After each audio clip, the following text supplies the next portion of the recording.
बसंतपुर के जंगल में एक टूनी नाम की चिड़िया अपने परिवार के साथ रहती थी। उसके परिवार में उसका पति कालू और उसकी ननद चंपा रहती थी। टूनी चिड़िया दिन भर खाती रहती थी, इसी वजह से वो बहुत मोटी ताजी थी और उसके घर वाले उसके खाने से बहुत परेशान थे। एक दिन की बात है, टूनी चिड़िया खाना बना रही होती है। टूनी चिड़िया खाना बना लेती है, तभी उसकी ननद चंपा आती है। अरे भाभी, आप तो बहुत मोटी हो गई हो, आपका पेट निकल आया है।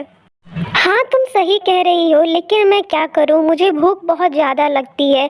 अगर मैं खाना ना खाऊं तो मैं कोई भी काम नहीं कर पाऊंगी। इतना कहकर टूनी चिड़िया एक पूरी निकाल कर खा लेती है। तब उसकी ननद चंपा को भी कहती है, भाभी, आप कम खाया करो और कोशिश करो कि आप खाने को ना देखा करो, नहीं तो खाने को देखोगी तो आपको भूख लगेगी।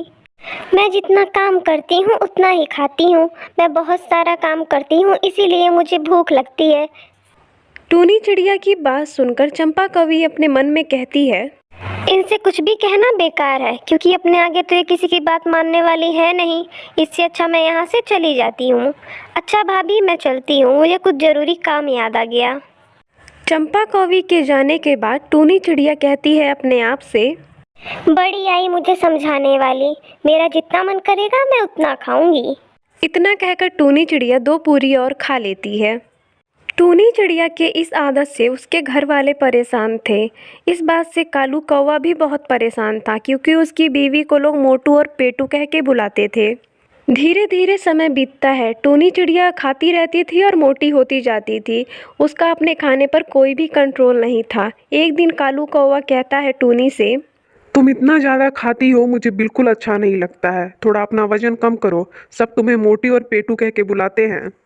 तो आपको अच्छा नहीं लगता है कि मैं मोटी हूँ? तो बता दीजिए, मैं पतली हो जाऊंगी। मैं आपके लिए कुछ भी करूंगी। मैं बस इतना चाहता हूँ कि तुम अपने खाने पर कंट्रोल करो। देखो कितना पेट निकल आया है, सभी तुम्हें मोटू मोटू बुलाते हैं। यहाँ तक कि चंदा भी तुम्हें पेटू ही बुलाती है। अरे तो क्या हुआ, वो मेरी ननद है और वो मुझे कुछ भी कह के बुला सकती हैं, मुझे बुरा नहीं लगता है। लेकिन मुझे अच्छा नहीं लगता है कि कोई मेरी बीवी को मोटी और पेटू बुलाए।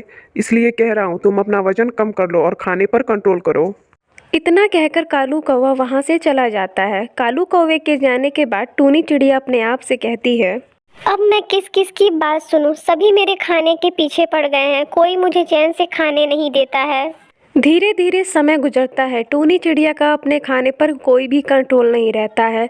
टूनी चिड़िया की हालत ऐसी हो जाती है कि वो ज़्यादा उड़ भी नहीं पाती है, एक जगह से दूसरे जगह जल्दी जा भी नहीं पाती है। एक दिन की बात है, टूनी चिड़िया रसोई में मटके में पानी पी रही थी। तभी उसका पैर फिसल जाता है और वो मटके में जाके गिर जाती है। टूनी चिड़िया बहुत कोशिश करती है, लेकिन वो उस मटके में से निकल नहीं पाती है। बचाओ, मुझे कोई तो बचाओ, मैं इस मटके से निकल नहीं पा रही हूँ। मुझे कोई बचाओ, मैं इस मटके में फंस गई हूँ। टूनी चिड़िया की आवाज़ सुनकर सभी उसके पास आते हैं। उसकी ननद चंदा बोलती है, अरे ये तो भाभी मटके में फंस गई हैं, इन्हें यहाँ से कैसे निकाले? अरे मुझे नहीं पता इसे यहाँ से कैसे निकालें। मेरा तो दिमाग ही काम नहीं कर रहा है। मैंने तुम्हें पहले ही कहा था कि इतना मत खाओ। अब तुम्हें कैसे निकालें हम लोग यहाँ से? कालू कौवा अपनी बहन चंदा से कहता है, तुम जाओ, 2 मजबूत लकड़ियाँ लाओ। मुझे माफ़ कर दो जी, मैंने आपकी बात नहीं मानी। मुझे बहुत दर्द हो रहा है, मुझे इस मटके से निकालो। तुम चिंता मत करो, मैं तुम्हें यहाँ से निकाल लूंगा। हमें इस घड़े को तोड़ना होगा। फिर चंपा कौवी 2 डंडे लेकर आती है। कालू कौवा उस लकड़ी से उस मटके को तोड़ देता है और टूनी चिड़िया बाहर निकल आती है। मुझे माफ़ कर दो कि मैंने आप लोगों की बात नहीं मानी। अगर मैंने आप लोग की बात मानी होती तो मुझे ये दिन नहीं देखना पड़ता। चलो अच्छी बात है, तुम्हें ये बात समझ तो आई। अब से तुम कम ही खाना। जी दीदी, आज से मैं कम ही खाना खाऊंगी और अपने सेहत पर ध्यान दूंगी। उस दिन के बाद से टूनी चिड़िया अपने खाने का ध्यान देने लगती है और कम खाना खाती है। सुंदरवन के जंगल में एक गरीब टूनी चिड़िया रहती थी। टूनी चिड़िया गरीब होने के बावजूद भी जिन पक्षियों को मदद की ज़रूरत रहती थी, उन पक्षियों की वो मदद कर देती थी। एक रात बहुत तेज बारिश हो रही थी, तभी उसके दरवाजे पर दस्तक होती है। बहन, दरवाज़ा खोलो बहन, मुझे तुम्हारी ज़रूरत है। फिर टूनी चिड़िया दरवाज़ा खोलती है। अरे बहन, आप कौन हो? बहन, ये तीनों मेरी बेटियां हैं और मुझे बहुत ज़्यादा चोट आई है। कृपया मेरी मदद करो। आज रात के लिए मुझे अपने घर में शरण दे दो। टूनी चिड़िया उन सबको अपने घर में रख लेती है। अरे बहन, तुम्हें तो बहुत ज़्यादा चोट आई है, रुको मैं तुम्हारे लिए दवा लेकर आती हूँ। टूनी चिड़िया उस घायल चिड़िया को दवा लाकर लगा देती है। बहन, मैं एक जादूगर की पत्नी हूँ। मैं एक साधारण पक्षी हूँ, लेकिन मेरी शादी एक जादूगर से हुई थी। मेरा पति मुझसे एक बेटा चाहता था, पर मैंने उसे 3-3 बेटियाँ दे दी, इसलिए वो हमें मारना चाहता था। किसी तरह हम लोग अपनी जान बचाकर वहाँ से भागे हैं। हे भगवान, वो कैसा बाप है जो अपने ही बेटियों और परिवार को मारना चाहता है। बहन, वो बहुत ही ज़्यादा क्रूर है। मेरी बात ध्यान से सुनो, मुझे नहीं लगता है कि अब मैं जिंदा रह पाऊंगी, तो तुम मेरी बेटियों को देखना। अरे रे बहन, आप कैसी बातें कर रही हो? आप जल्दी ही ठीक हो जाओगी। मेरी बात ध्यान से सुनो बहन, ये तीनों बेटियां मेरी जादुई हैं और इनमें अलग अलग प्रकार की कला है। तुम इनका ख्याल रखना। और बच्चों, आज से तुम्हारी ये माँ हैं। ये कहकर वो चिड़िया मर जाती है और उसके बच्चे रोने लगते हैं। टूनी चिड़िया ही अब उन बच्चों का सहारा थी। टूनी चिड़िया को भी 3-3 बच्चे मिल गए थे।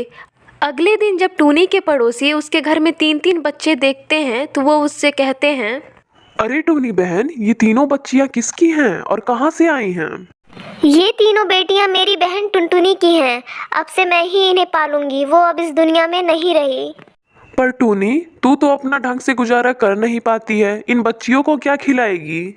मुझे पता है कि मैं गरीब हूँ, लेकिन मैं इन बच्चों को किसी भी तरह पाल लूंगी। मैं इनके लिए कड़ी मेहनत करूंगी। इतना कहकर टूनी चिड़िया वहाँ से चली जाती है। फिर वो अपने तीनों बच्चों से कहती है, बेटा, मैं काम करने जा रही हूँ, तुम अपनी दोनों बहनों का ख्याल रखना। लेकिन माँ, आप क्यों काम करने जा रही हो? हमें भी काम करने आता है। अरे अरे मेरी प्यारी बिटिया, तू कहाँ जाएगी काम करने? मैं जा रही हूँ ना काम करने, शाम तक घर वापस आ जाऊंगी। तुम लोग घर का ख्याल रखना। फिर टूनी चिड़िया काम की तलाश में निकल जाती है। उसे एक घर में झाड़ू पोछे का काम मिल जाता है, जिससे वो काम करके वो अपने बच्चों का लालन पालन करती है। एक दिन टूनी चिड़िया जब अपने खेत में जाती है तो वहाँ उसे कालू कौवा मिलता है। अरे टूनी, ये तुम्हारा खेत वैसे ही पड़ा है, क्यों ना ये खेत तुम मुझे बेच दो?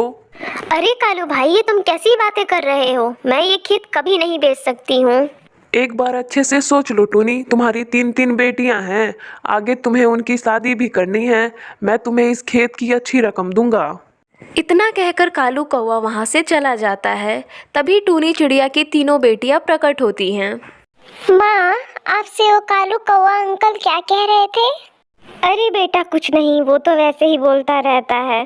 पहले ये बताओ, तुम लोगों ने खाना खाया?